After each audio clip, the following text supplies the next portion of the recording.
Gas pipeline ಸೋರಿಕೆಯಾಗಿ ಅವಘಡವೊಂದು ಸಂಭವಿಸಿಬಿಟ್ಟಿದೆ. ಈ ಘಟನೆ ಆಗಿರೋದು ಧಾರವಾಡದ ರಜತಗಿರಿಯಲ್ಲಿ ಅನ್ನೋದರ ಡೀಟೇಲ್ಸ್ ಸದ್ಯಕ್ಕೆ ಲಭ್ಯ ಆಗ್ತಾ ಇದೆ. ಪ್ರಮುಖವಾಗಿ ರಸ್ತೆಯಲ್ಲೇ ಬೆಂಕಿ ಧಗಧಗಿಸಿದೆ. ಸಾರ್ವಜನಿಕರ ಆತಂಕಕ್ಕೂ ಕೂಡ ಈ ವಿಚಾರ ಕಾರಣ ಆಗ್ತಾ ಇದೆ. ಗ್ಯಾಸ್ ಪೈಪ್ಲೈನ್ ಸೋರಿಕೆಯಿಂದಾಗಿ ಬೆಂಕಿ ಧಗಧಗಿಸಿರೋದು. ಗ್ಯಾಸ್ ಪೈಪ್ಲೈನ್ ಸೋರಿಕೆಯಾಗಿ ಒಂದೇ ಏರಿಯಾದಲ್ಲಿ 3 ಕಡೆಗಳಲ್ಲಿ ಆತಂಕದ ವಾತಾವರಣ ನಿರ್ಮಾಣ ಆಗಿದೆ. ಅಗ್ನಿಶಾಮಕ ದಳದಿಂದ ಬೆಂಕಿ ನಂದಿಸೋದಕ್ಕೆ ಹರಸಾಹಸ ಕೂಡ ಆಗ್ತಾ ಇದೆ. ಮೇನ್ ಗ್ಯಾಸ್ ಪೈಪ್ಲೈನ್ ಸಪ್ಲೈಯನ್ನ ಬಂದ್ ಮಾಡಿ ಸದ್ಯಕ್ಕೆ ಕಾರ್ಯಾಚರಣೆಯನ್ನು ಮಾಡ್ತಾ ಇದ್ದಾರೆ. ಬಟ್ ಸ್ಟಿಲ್ ಡೇಂಜರಸ್ ಸಿಚುವೇಶನ್ ಅಲ್ಲಿ ಆಲ್ಮೋಸ್ಟ್ ಒಂದು ಏರಿಯಾದ 3 ಕಡೆಯ ಜನ ಇದ್ದಾರೆ ಅನ್ನೋದರ ಡೀಟೇಲ್ಸ್ ಲಭ್ಯ ಆಗ್ತಾ ಇದೆ. ನೋಡಿ, ಇದೇ ಭಾಗದಲ್ಲಿ ಗ್ಯಾಸ್ ಪೈಪ್ಲೈನ್ ಸೋರಿಕೆ ಆಗಿರೋದು ಪರಿಣಾಮ ಏನು? ಅಲ್ಲಲ್ಲಿ ನಿಮಗೆ ಬೆಂಕಿ ಕಾಣಿಸ್ಕೊಂಡಿದೆ ನೋಡಿ. ಒಂದೇ ಭಾಗದಲ್ಲಿ 3 ಕಡೆ ಬೆಂಕಿ ಕಾಣಿಸ್ಕೊಂಡಿರೋದು. ರೀಸನ್ ಏನಪ್ಪಾ ಅಂತ ನೋಡಿದ್ರೆ ಅಲ್ಲಿ ಕೆಳಗಡೆ ಪೈಪ್ಲೈನ್ ಇತ್ತಲ್ಲ, ಅದು ಲೀಕೇಜ್ ಆಗಿದೆ. ಅಗ್ನಿಶಾಮಕ ದಳದ ಸಿಬ್ಬಂದಿಗಳು ಬಂದಿದ್ದಾರೆ, ಜನ ಎಲ್ಲ ದೂರ ನಿಂತಿದ್ದಾರೆ. ಬಟ್ ಏನಾದರೂ ಒಂದು ಸ್ವಲ್ಪ ಹೆಚ್ಚು ಕಡಿಮೆ ಆಯಿತು ಅಂದರೆ, ಎಲೆಕ್ಟ್ರಿಸಿಟಿ ಶಾರ್ಟ್ ಸರ್ಕ್ಯೂಟು ಅಥವಾ ಇನ್ನೇನೋ ಅನಾಹುತ ಆಯಿತು ಅಂದರೆ ಅಲ್ಲಿ ಡ್ಯಾಮೇಜ್ ಆಗೋದನ್ನು ನಾವು ಊಹೆ ಮಾಡ್ಕೊಳ್ಳೋಕ್ಕೂ ಸಾಧ್ಯ ಇಲ್ಲ. Very very dangerous. ಇದು ತುಂಬ ಸೂಕ್ಷ್ಮವಾಗಿ ಹ್ಯಾಂಡಲ್ ಮಾಡಬೇಕಾಗುತ್ತೆ. ಸದ್ಯಕ್ಕೆ ಜನರನ್ನು ದೂರ ಕಳಿಸುವಂತಹ ಕೆಲಸ ಕೂಡ ಆಗ್ತಾ ಇದೆ.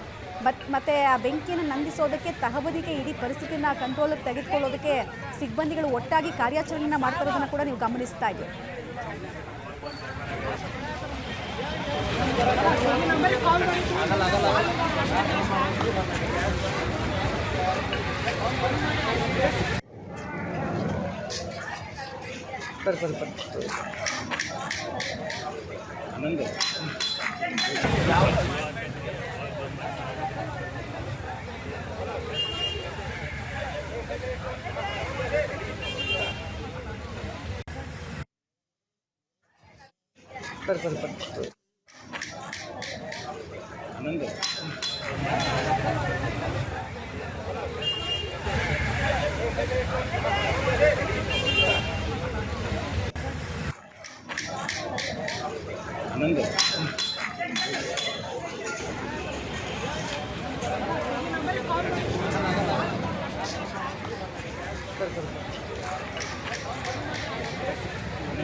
ಗ್ಯಾಸ್ ಪೈಪ್ಲೈನ್ ಸೋರಿಕೆಯಾಗಿ ಬೆಂಕಿ ಹೇಗೆ ಅಲ್ಲಿ ಧಗಧಗಿಸ್ತಾ ಇದೆ ಅನ್ನೋದನ್ನ ನೋಡ್ತಾ ಇದ್ದೀರಾ. ಇನ್ನೊಂದು ಕಡೆಗೆ ಅಗ್ನಿಶಾಮಕ ದಳದ ಸಿಬ್ಬಂದಿಗಳು ಬೆಂಕಿ ನಂದಿಸೋದಕ್ಕೆ, ಪರಿಸ್ಥಿತಿಯನ್ನು ತಹಬದಿಗೆ ತರೋದಕ್ಕೆ ಪ್ರಯತ್ನ ಪಡ್ತಾ ಇದ್ದಾರೆ. ನಾರ್ಮಲಿ ಈ ಪೈಪ್ಲೈನಲ್ಲಿ ಸೋರಿಕೆ ಯಾವಾಗ ಆಗುತ್ತೆ ಅಂದರೆ ವಿಪರೀತವಾಗಿ ಟೆಂಪರೇಚರ್ ವೇರಿಯೇಷನ್ ಕಾಣಿಸಿದಾಗ, ಟೆಂಪರೇಚರ್ ವೇರಿಯೇಷನ್ಸು ಮತ್ತು ಓವರ್ ಹೀಟ್ ಆದಾಗ, ಅಥವಾ ಆ ಪೈಪ್ಲೈನನ್ನು ಸರಿಯಾಗಿ ಮೇಂಟೈನ್ ಮಾಡಿಲ್ಲ ಅಂದರೆ ಇಂಥದ್ದೆಲ್ಲ ಅವಘಡಗಳು ಆಗಿದ ಅನೇಕ ನಿದರ್ಶನಗಳಿದೆ. ಸೊ ಇಲ್ಲೇನಾಗಿದೆ ಅನ್ನೋದ್ರ ಡೀಟೇಲ್ಸ್ ನಾವು ಇನ್ನು ಸ್ವಲ್ಪ ಹೊತ್ತಲ್ಲಿ ಕೊಡ್ತೀವಿ. ಡೀಟೇಲ್ಸ್ ಕೊಡ್ತಾರೆ ಜಾವಿದ್. ಯಾವ ಕಾರಣಕ್ಕೋಸ್ಕರ ಇಲ್ಲಿ ಆ ಪೈಪ್ಲೈನಲ್ಲಿ ಸೋರಿಕೆ ಆಗಿದೆ ಅಂತ ಹೇಳ್ತಾ ಇದ್ದಾರೆ ಸಂಬಂಧಪಟ್ಟವರು, ಮತ್ತೆ ಪರಿಸ್ಥಿತಿನ ತಹಬದಿಗೆ ತರೋದಕ್ಕೆ ಯಾವೆಲ್ಲ ಪ್ರಯತ್ನಗಳಾಗ್ತಾ ಇದೆ? ಜನರನ್ನ ಸುರಕ್ಷಿತ ಪ್ರದೇಶಗಳಿಗೆ ಕಳಿಸೋ ಕೆಲಸ ಆಗಿದೆಯಾ? ಏನಾದರೂ ತುಂಬಾ ಸೀರಿಯಸ್ ಇದೆಯಾ ಅಲ್ಲಿನ ಕಂಡೀಷನ್ ಹೇಗೆ? ನಿಜವಾಗ್ಲೂ ಮಮತಾ, ಬೆಳಿಗ್ಗೆ ಏನಂತ ಹೇಳಿದ್ರೆ ಈಗ ಒಂದ್ ಗಂಟೆ ಹಿಂದಷ್ಟೇ ಈ ಒಂದು ಧಾರವಾಡದ ರಜತಗಿರಿಯಲ್ಲಿ ಗ್ಯಾಸ್ ಪೈಪ್ಲೈನ್ ಲೀಕೇಜ್ ಆಗಿ ಬೆಂಕಿ ಹತ್ತಿರುವಂತದ್ದು. ಸುಮಾರು 2 ರಿಂದ 3 ಕಡೆ ಏನಂತ ಹೇಳಿದ್ರೆ ಈ ಒಂದು ಲೀಕೇಜ್ ಕಾಣಿಸ್ಕೊಂಡಿರುವಂತದ್ದು. ಬೆಳಿಗ್ಗೆ ಯಾರೋ ಒಬ್ರು ಏನಂತ ಹೇಳಿದ್ರೆ ಇಲ್ಲಿ ಬೆಂಕಿ ಏನಂತ ಹೇಳಿದ್ರೆ ರಸ್ತೆ ಪಕ್ಕದಲ್ಲಿ ಬೆಂಕಿ ಹಚ್ಚಿದ್ದಾರೆ. ಆ ಬೆಂಕಿ ಏನಂತ ಹೇಳಿದ್ರೆ ಹೋಗಿ ಗ್ಯಾಸ್ ಪೈಪ್ಲೈನ್ ಹತ್ಕೊಂಡಿದೆ. ಸುಮಾರು 3-4 ಕಡೆ ಏನಂತ ಹೇಳಿದ್ರೆ ಬೆಂಕಿ ಕೆನ್ನಾಲ್ಗೆ ಏನಂತ ಹೇಳಿದ್ರೆ ಹೆಚ್ಚಿನ ಪ್ರಮಾಣದಲ್ಲಿ ಇರೋದ್ರಿಂದ ಅಗ್ನಿಶಾಮಕ ದಳದವರು ಬಂದು ಏನಂತ ಹೇಳಿದ್ರೆ ಅದನ್ನ ನಂಚುವಂತ ಕೆಲಸವನ್ನ ಮಾಡ್ತಾ ಇದ್ದಾರೆ. ಸದ್ಯಕ್ಕೆ 1-2 ಕಡೆ ಏನಂತ ಹೇಳಿದ್ರೆ ಒಂದು ತಹಬದಿಗೆ ಬಂದಿರುವಂತದ್ದು ಬೆಂಕಿ. ಇದ್ರ ಜೊತೆಗೆ ಪಕ್ಕದಲ್ಲಿ ಇನ್ನೊಂದು ಕಡೆ ಏನಂತ ಹೇಳಿದ್ರೆ ಸ್ವಲ್ಪ ಬೆಂಕಿ ಸ್ವಲ್ಪ ಹೆಚ್ಚಾಗಿದೆ. ಅದನ್ನ ಕೂಡ ಕಂಟ್ರೋಲ್ ತರಲಿಕ್ಕೆ ಏನಂತ ಹೇಳಿದ್ರೆ ಪ್ರಯತ್ನ ಮಾಡ್ತಾ ಇದ್ದಾರೆ. ಅದ್ರ ಜೊತೆಗೆ ಮೇನ್ ಗ್ಯಾಸ್ ಪೈಪ್ಲೈನ್ ಏನಂತ ಸಪ್ಲೈ ಇದೆ, ಆ ಸಪ್ಲೈ ಅನ್ನ ಬಂದ್ ಮಾಡಿರುವಂತದ್ದು. ಆದ್ರೂ ಕೂಡ ಏನಂತಿದ್ರೆ ಪೈಪ್ಲೈನ್ ಒಳಗಡೆ ಇರುವಂತ ಗ್ಯಾಸ್ ಮುಗಿಯುವವರೆಗೂ ಏನಂತಿದ್ರೆ ಈ ಒಂದು ಬೆಂಕಿ ಇರೋದು ಅನ್ನುವಂತ ಮಾತನ್ನ ಅಗ್ನಿಶಾಮಕ ದಳದವರು ಹೇಳ್ತಾ ಇದ್ದಾರೆ. 2 ಅಗ್ನಿಶಾಮಕ ದಳದವರು ಏನಂತಿದ್ರೆ ಸದ್ಯಕ್ಕೆ ಏನಂತಿದ್ರೆ ಬೆಂಕಿ ನಂಚುವಂತ ಕೆಲಸ ಮಾಡ್ತಾ ಇದ್ದಾರೆ. ಅದ್ರ ಜೊತೆಗೆ ಅಕ್ಕಪಕ್ಕದಲ್ಲಿರುವಂತ ಜನರಿಗೆ ಸಮೀಪ ಬರದಂತೆ ಎಲ್ಲಾ ರೀತಿಯ ಒಂದು ಕ್ರಮ ಏನಂತ ಜರುಗಿಸುವಂತದ್ದು ಅಂತ. ಜಾವೇದ್, ಎಲೆಕ್ಟ್ರಿಸಿಟಿ ಎಲ್ಲ ಅಲ್ಲಿ ಆಫ್ ಮಾಡ್ಕೊಂಡಿದ್ದಾರೆ, ಕನೆಕ್ಷನ್ ಎಲ್ಲ ತಾತ್ಕಾಲಿಕವಾಗಿ ಬಂದ್ ಆಗಿದೆಯಾ? ಮತ್ತೆ ಈಗೇನು ಬೆಂಕಿ ಕಾಣಿಸ್ಕೊಂಡಿದೆ ಆ ಭಾಗದಲ್ಲಿ ಆನ್ ಆನ್ ಆವರೇಜ್ ಎಷ್ಟು ಜನ ಇದ್ದಾರೆ ಅಂತ? ಬಿಕಾಸ್ ಚೂರು ಹೆಚ್ಚು ಕಡಿಮೆ ಆದರೂ ಕೂಡ ದೊಡ್ಡ ಮಟ್ಟದ ಹಾನಿ ಆಗ್ಬಿಡುತ್ತೆ. ತುಂಬಾ ಸೆನ್ಸಿಟಿವ್ ಆಗಿ ಹ್ಯಾಂಡಲ್ ಮಾಡಬೇಕಾಗತ್ತೆ ಪರಿಸ್ಥಿತಿಯನ್ನ. ಸೊ ಮುಂಜಾಗ್ರತಾ ಕ್ರಮಗಳು ಏನು, ಎಷ್ಟೋ ತನಕ ಬೇಕಾಗ್ಬೋದು ತಹಬದಿಗೆ ಬರೋದಕ್ಕೆ ಪರಿಸ್ಥಿತಿ? ನಿಜವಾಗ್ಲೂ ಮಮತಾ, ಸದ್ಯಕ್ಕೆ ಏನಂತಿದ್ರೆ ವಿದ್ಯುತ್ ಕಡಿತ ಮಾಡಿರುವಂತದ್ದು, ಅದ್ರ ಜೊತೆಗೆ ಅಕ್ಕಪಕ್ಕದಲ್ಲಿ ಸುಮಾರು 2,000-3,000 ಜನ ಏನಂತಿದ್ರೆ ಪಾಪ್ಯುಲೇಷನ್ ಇರುವಂತ ಆ ಜಾಗದ ಅಕ್ಕಪಕ್ಕದಲ್ಲಿ ಏನಂತಿದ್ರೆ ಪೊಲೀಸರು ಒಂದು ಕಂಟ್ರೋಲ್ ಮಾಡುವಂತ ಕೆಲಸ ಮಾಡ್ತಾ ಇದ್ದಾರೆ. ಜನರಿಗೆ ಯಾರಿಗೂ ಕೂಡ ಏನಂತಿದ್ರೆ ಸಮೀಪ ಬರದಂತೆ ಎಲ್ಲ ರೀತಿಯಾದ ಕ್ರಮ ತೆಗೆದುಕೊಂಡಿದ್ದಾರೆ.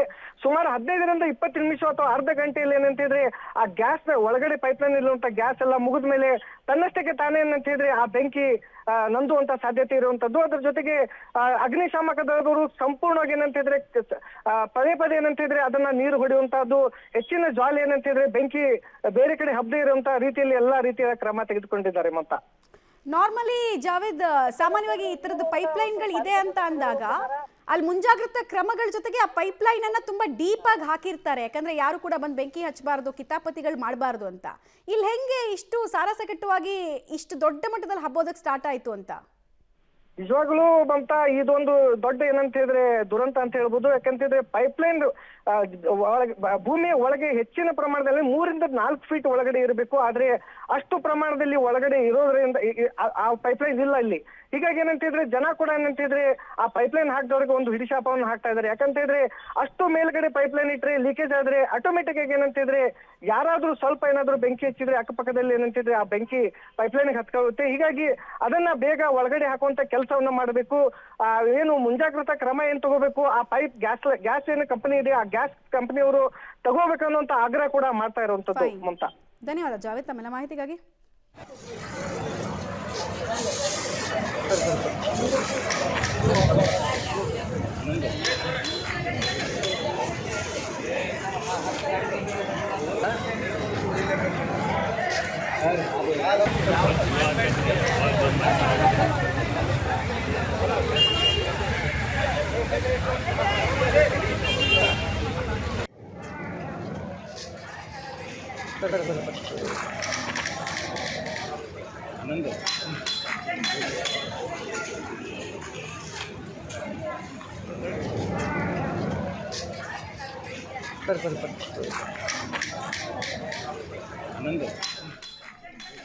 ಯಾವ ಪ್ರಮಾಣದಲ್ಲಿ ಅಲ್ಲಿ ಅಗ್ನಿ ಅವಘಡ ಸಂಭವಿಸಿದೆ ಅನ್ನೋದ್ರ ಡೀಟೇಲ್ಸ್ ಅನ್ನು ನೀವು ದೃಶ್ಯಾವಳಿಗಳ ಮೂಲಕ ನೋಡ್ತಾ ಇದ್ರಿ. ಸೊ ಇಲ್ಲಿ ಪೈಪ್ಲೈನು 3-4 ಅಡಿ ಡೀಪ್ ಅಲ್ಲಿ ಇರಲಿಲ್ಲ ಅನ್ನೋದು ಪ್ರಾಥಮಿಕವಾಗಿ ಸಿಗ್ತಾ ಇರೋ ಮಾಹಿತಿ. ಬೇಕಾಬಿಟ್ಟಿಯಾಗಿ ಪೈಪ್ಲೈನ್ಗಳನ್ನು ಹಾಕಿದ್ದಾರೆ, ಮುಂಜಾಗ್ರತಾ ಕ್ರಮಗಳು, ಸೇಫ್ಟಿ ಮೆಜರ್ಸ್ ಇರಲಿಲ್ಲ.